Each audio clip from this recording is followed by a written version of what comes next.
Okay, so this whole next series of videos is going to be like a college survival guide to the graduating high school seniors.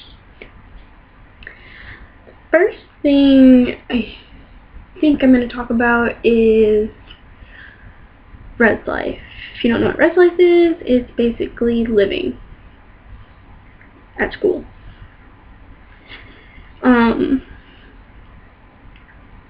Many schools differ as far as the rules on living at school, like distance-wise.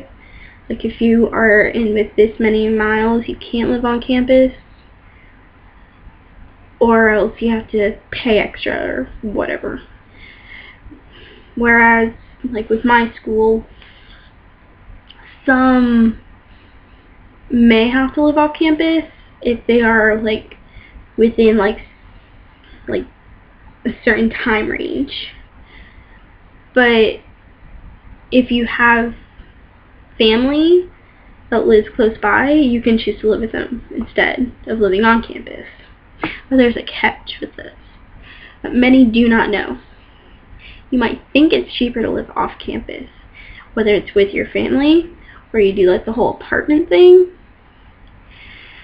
but you can lose financial aid that way. Because when you're living on campus, you're using the school resources and they will give you more financial aid for that. So it's all about how you do it, and also where you go to school. The bigger the school, the more chance that they'll have apartment housing that you can live in and you still get financial aid. Whereas if you go to a smaller private school, like me, you can lose that. So every school is different. Some schools have same-sex dorms, some have co-ed dorms, some have curfews, some don't have curfews. I will say this, that those that do have separate sex dorms and have curfews, normally private schools or anything of that sort that's kind of not really laid back and more uptight and old school, yeah, they have separate sex dorms, they have curfew, and it's ridiculous. Other schools, they could care less. Honestly, I think it's better to have co-ed dorms than separate sex, because separate sex, I think, leads to more pregnancies. But that's just me. So, anyways, also, when you're living on campus, it is always a great idea to utilize what you have there, because in the long run, it's going to save you money. Actually, it's just going to save you money, because in addition to paying for living on campus, you are also paying for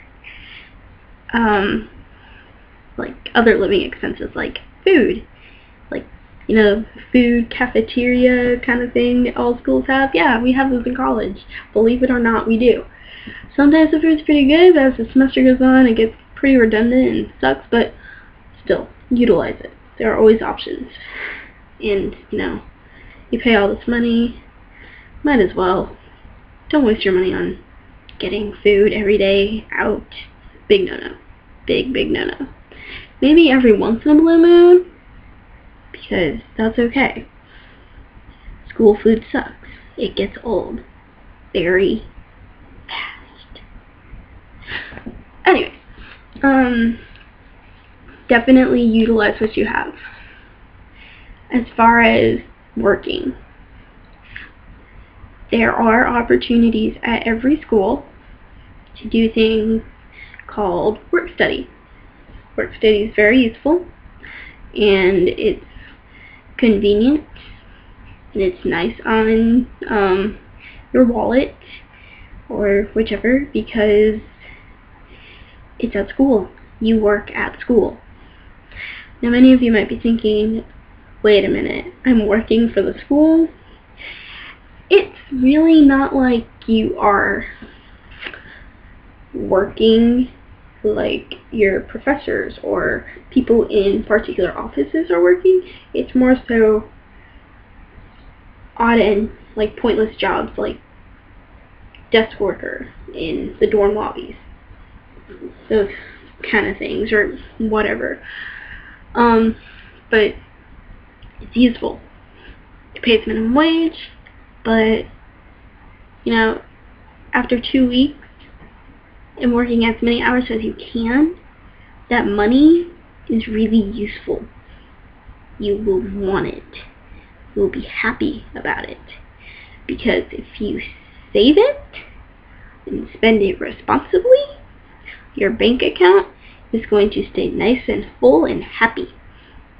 I did it. Others could do it. Some not so much. But if you are responsible with your money, you will not go broke.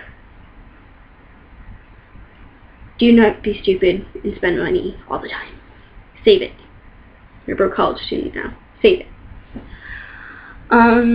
As far as doing things on campus, definitely do stuff, because when you have nowhere to go and you honestly have no homework this time, do stuff. There's always something going on.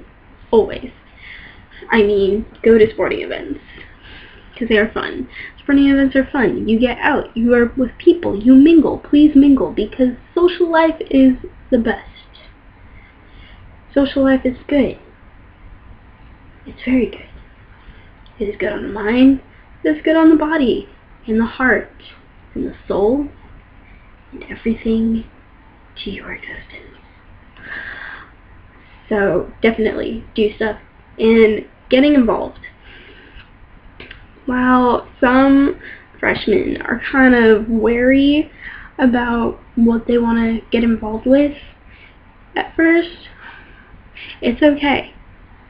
If you don't want to get involved your freshman year, you can wait. It's totally fine to wait. Wait until next year or the second semester, because college is a new experience. It's not like high school, because your mommies aren't there every day to wake you up and do everything for you. You're on your own. Face it now. It's a hard truth. But definitely do get involved. If you think you can handle it, start small.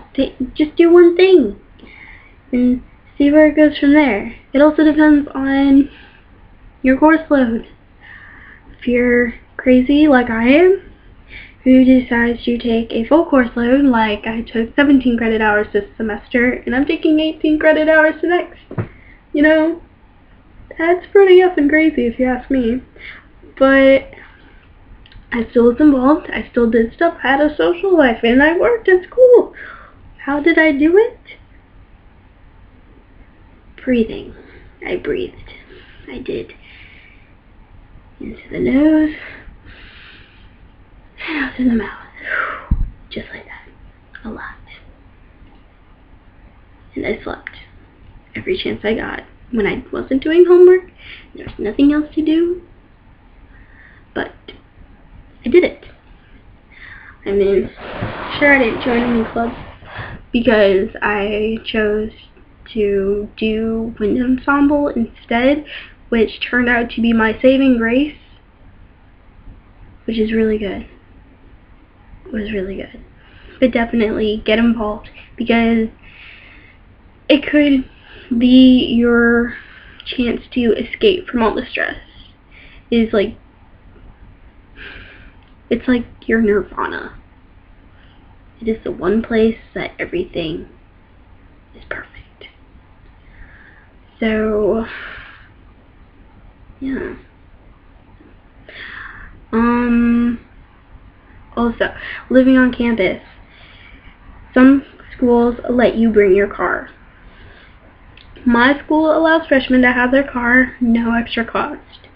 Other schools, on the other hand, they may Like, yes, freshmen can bring their cars, but it's going to cost them. Or else they can wait until the next year when it doesn't affect them at all. Or some schools are okay with you doing things like a scooter moped type thing. Definitely, yes, if you go to a big campus. That is quite smart. If you go to like a small campus, I wouldn't say to do so, just because you wouldn't really ride it around as much. You don't want to go out on big busy roads.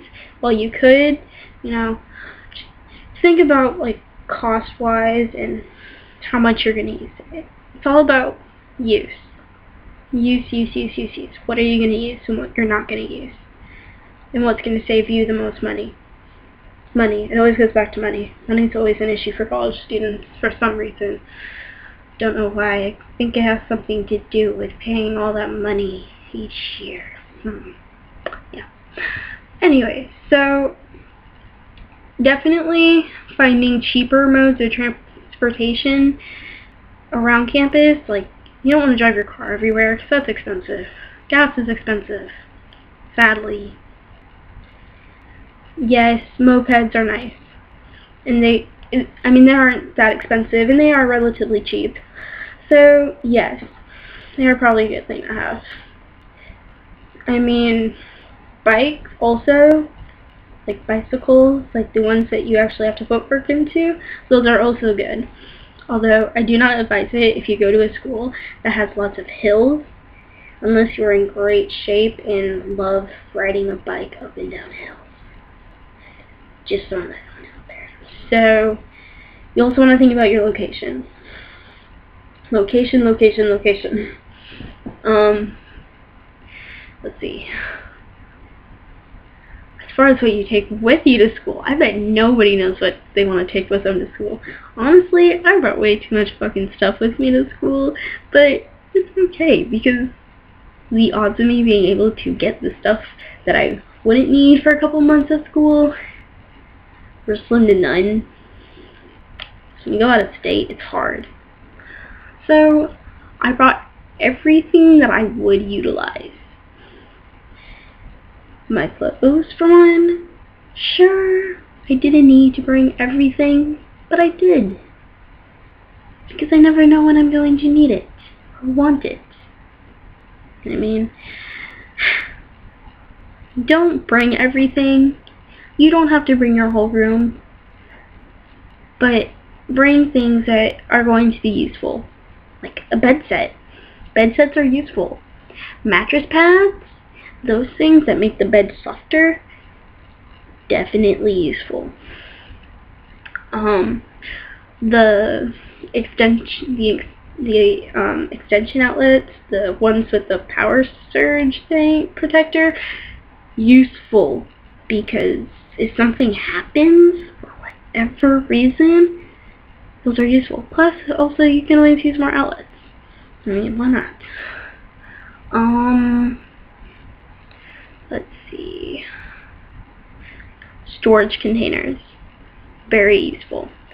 Because when you're not using them for, like, keeping stuff in, or if you are keeping stuff in them and you know you're not going to need to get to that stuff at any time, well, depending on the size of your room, they make great use.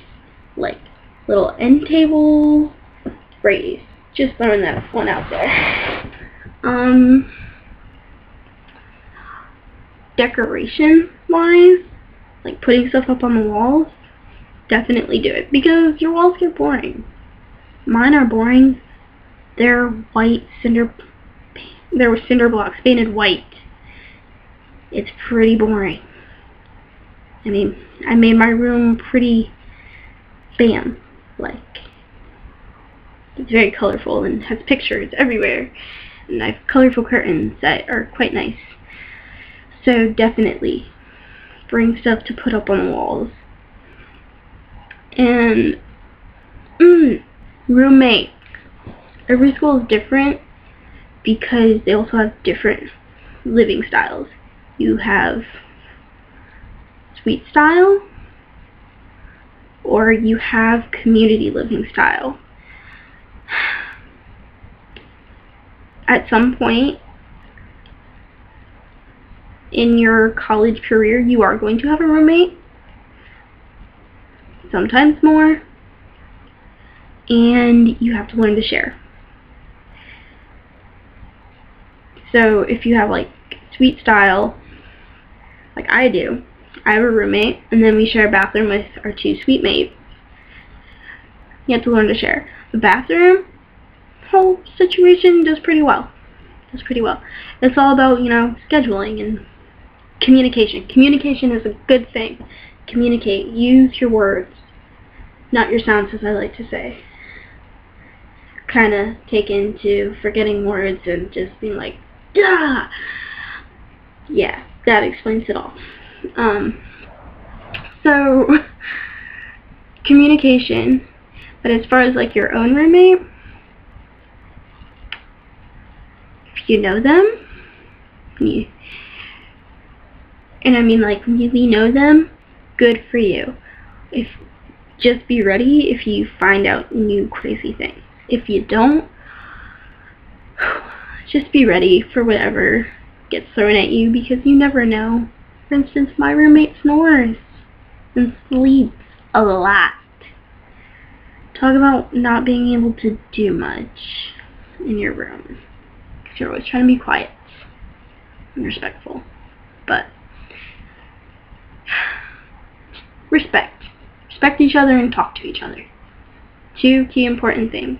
And also, if you can divvy up things like bringing stuff, very good. Now, every school is also different. Like, I'm bringing certain things.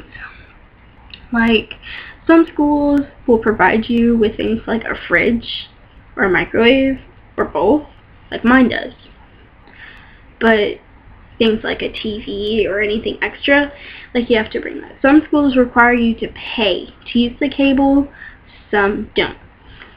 Mine doesn't make us pay. Like I said, private school, we pay a lot of money. We deserve lots of free stuff. Just saying. So definitely talk and divvy things up, because you also don't want to each bring one thing of the same thing, because that's ridiculous. Why do you need 2 TVs or 2 whatevers? But communicate and respect. Very important. So I think that's pretty much everything about living on campus. Oh, yeah, also, everybody wants to know about parties. Look, college parties can be a lot of fun. I will tell you that because I've been to college parties. Every college student has been to their college parties by now. And it can be a whole hell of a lot of fun.